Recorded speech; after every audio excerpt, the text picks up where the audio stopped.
favor, no. No, hija, tengo que ir. Los voy a mandar buen dinero para que puedan vivir bien.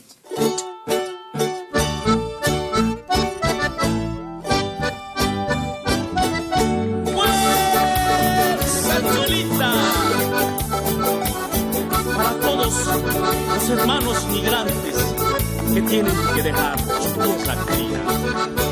Por salir de mi pobreza me he ido a las Europas. Por ser indocumentado hoy trabajo chantajeado. Si ellos quieren me pagan bien o me siguen explotando. En mi pueblo yo vivía libre como las palomas. Aquí vivo a escondidas, seguido de policías. Con llanto y melancolía extraño a mi familia. Esa cintura, como en Bolivia.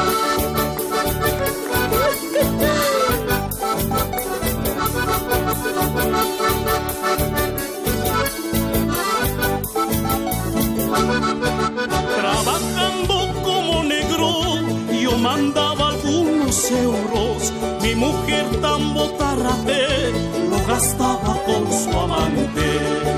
Mis hijos abandonados crecían descarrilados. Así pasaron los años, yo también me he enamorado de una migrante bonita, dijo que era solterita. Sin embargo era casada, pronto quedó embarazada. ¡Buena, buena, buena!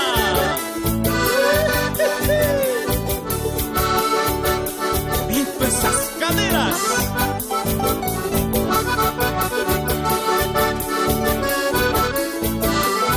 Ven, vamos a hablar. Un día volví a mi pueblo buscando a mis dos hijitos. Tan grande fue mi sorpresa y era entre esos chiquicitos. Cosas que tiene la vida, 4 con el chavalito.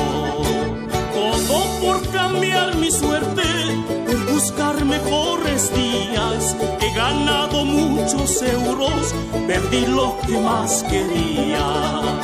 Hoy tengo casa y autos, pero no tengo familia. ¡Fuerza vida!